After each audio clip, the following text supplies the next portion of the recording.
जब सृष्टि नहीं थी तब समय नहीं था, जब दिशा देवता पृथ्वी कुछ भी नहीं था तब क्या था।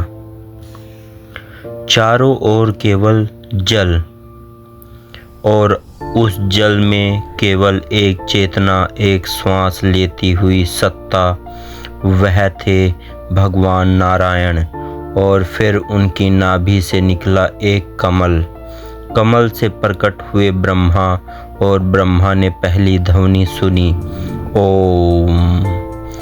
लेकिन इस सब से पहले आखिर कौन था? शिव। शिव कौन है? शिव पैदा नहीं हुए, शिव बनाए नहीं गए, शिव प्रकट नहीं हुए। वे स्वयंभू हैं, ना उनका आदि है ना अंत है। शिव महापुराण कहता है, शिव ही परब्रह्म है, सच्चिदानंद स्वरूपम। शिव के 5 कृत्य हैं: सृष्टि, स्थिति, संहार, तिरोभाव, अनुग्रह। सृष्टि ब्रह्मा को मिली, पालन विष्णु को मिला, संहार रुद्र को मिला, लेकिन अनुग्रह यानी मोक्ष केवल शिव देते हैं। कलयुग का एकमात्र उपाय क्या है? वन में बैठे सोनाक ऋषि ने पूछा, कलयुग में इंसान इतना परेशान क्यों है? ज्ञान है पर विवेक नहीं, भक्ति है पर शांति नहीं। सूत जी ने उत्तर दिया, कलयुग में यदि कोई एक उपाय है तो वह है शिव पुराण का श्रवण। शिव पुराण कोई साधारण ग्रंथ नहीं, यह शिव के मुख से निकला अमृत है। बाद में वेद व्यास ने इसे 24,000 श्लोकों में संक्षेप में किया। पापी भी मुक्त हो सकता है भगवान शिव से। कैसे? अब सबसे महत्वपूर्ण बात, क्या घोर पापी भी मुक्त हो सकता है? देवराज, ब्राह्मण, ठग, पापी, व्यभिचारी मृत्यु के बाद भी यमदूत उसे ले जा रहे थे, लेकिन उसने मृत्यु से पहले शिव कथा सुनी थी। शिवदूत आए, उसे छुड़ाया और कैलाश लेके चले गए। संदेश क्या है? शिव कथा सुनना कर्मों से भी शक्तिशाली है। चंचुला की कहानी सबसे बड़ा सबक। एक स्त्री जो पाप में डूब गई थी, एक दिन शिव कथा सुन ली, उसका हृदय कांप गया, पश्चाताप हुआ।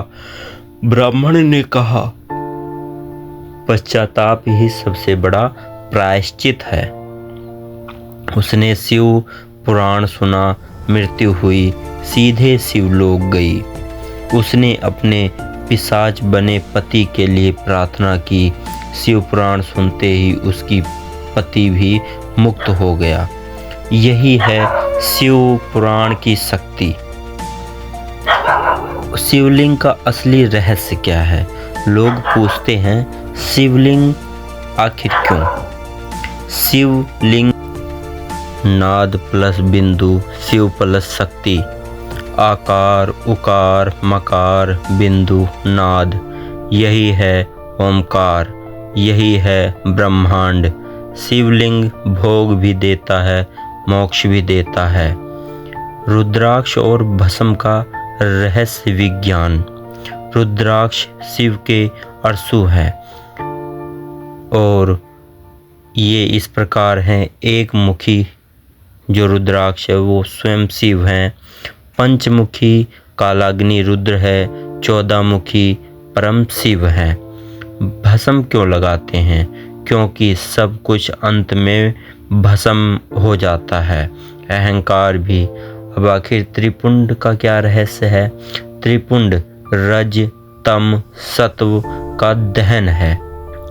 सबसे शक्तिशाली मंत्र क्या है? ओम नमः शिवाय। यह पंचाक्षर मंत्र है, पंचभूतों का प्रतीक है। आत्मा और परमात्मा की एकता भोग और मोक्ष दोनों देता है। शिव कहते हैं जो ओमकार का जप करता है वह मुझे ही जपता है। बंधन और मोक्ष। जीव 8 बंधनों में बंधा है।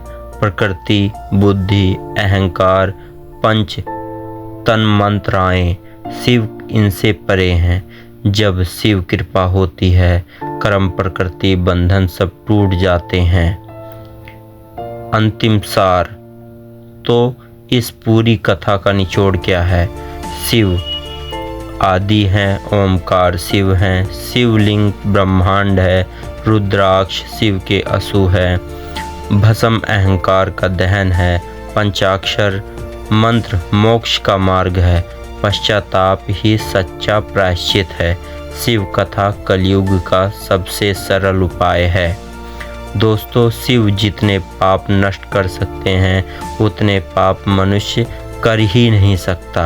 यदि जीवन में शांति चाहिए तो शिव नाम जपो। यदि भय खत्म करना है तो शिव में समर्पित हो जाओ। यदि मोक्ष चाहिए तो अहंकार छोड़ दो।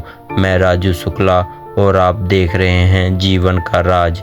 अगर आपको यह वीडियो पसंद आया हो तो वीडियो को लाइक करें, चैनल को सब्सक्राइब करें और बेल आइकन प्रेस करना न भूलें और कमेंट में लिखें हर हर महादेव।